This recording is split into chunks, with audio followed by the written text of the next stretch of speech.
تو جہنم کا سب سے بدترین اور بڑا عذاب کیا ہوگا اور پھر وہ کس کو دیا جائے گا؟ ہلکا تو یہ سمجھ لیا، اب سب سے آخری درجے کا بڑا عذاب تو وہ ہے، آقا فرماتے ہیں جس کو کسی کان نے نہیں سنا، جس کو کسی آنکھ نے نہیں دیکھا، دماغ میں اس کا تصور بھی نہیں آ سکتا۔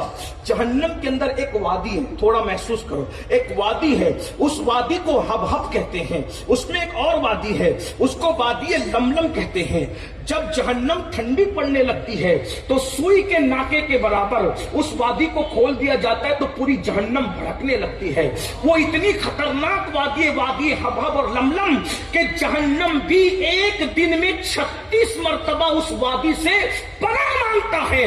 آقا فرماتے اس میں بختی اونٹوں کی طرح بچھو ہے، ایک ایک بچھو کی لمبائی 70 سال کا فاصلہ ہے۔ وہ کسی کو ڈنک مارے تو 1000 سال تک کے زہر اس کے وجود میں گھومتا رہے، ہڈیوں کو چکنا چور کر دے۔ جب صحابہ نے کہا یا رسول اللہ اس میں کون ڈالا جائے گا، اب گفتگو میری اینڈ ہوتی ہے۔ میرے آقا فرماتے، میرے آقا سے صحابہ نے پوچھا اس وادی میں کس کو ڈالا جائے گا؟ آقا فرماتے 3 لوگ ہیں، 3 لوگ جو اس میں ڈالے جائیں گے۔ وہ 3 کون ہیں؟ چیک کرو اس میں ہم ہے کہ نہیں۔ اللہ اکبر، اللہ نہ کرے میرا کوئی بھائی اس میں ہو، میں تو کہتا ہوں کوئی دشمن بھی اس میں نہ ہو میرے بھائی۔ میرے آقا فرماتے ہیں جہنم کی جو سب سے خطرناک وادی ہے جس سے جہنم بھی پناہ مانگتا ہے، اس میں 3 قسم کے لوگ ڈالے جائیں گے۔ نمبر 1 کس کو ڈالا جائے گا؟ حضور نے ترتیب جو بیان فرمائی میں صرف اہمیت کی خاطر تاکہ بات یاد رہے جو آخری میں بیان کروں تھوڑی ترتیب مفہوم کے طور پہ پلٹ رہا ہوں،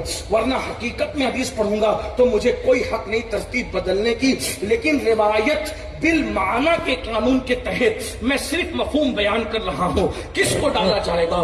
تو پہلے نمبر پر جو حرام لقمہ کھایا کرتا تھا، حرام لقمہ کھانے والے کو، اس میں جس میں سب سے سخت عذاب حرام کھانے والا۔ اب یہاں پر جلدی بات میں پوری کرنے کے لیے میں کسی ایک عنوان پہ گفتگو نہیں کروں گا، بہت ٹائم چاہیے اس کے لیے، اور مجھے احساس ہے کہ آپ سردی کے موسم میں بہت دیر سے بیٹھے ہیں، اور میری عادت ہمیشہ ہے اس سے پہلے کہ لوگ جزاک اللہ کہے میں وما علینا الا البلاغ پڑھنے کا قائل ہوں۔ ہاں میں جانتا ہوں کہ میرے بھائی نور اللہ شاہ صاحب نے فرمایا تجھے جب تک بولنا ہے کوئی پابندی نہیں ہے، لیکن میں اپنی لمٹ کو جانتا ہوں۔ غور فرمائیے، حرام کھانے والا جب ہلکا عذاب یہ ہے تو بھاری عذاب کیا ہوگا؟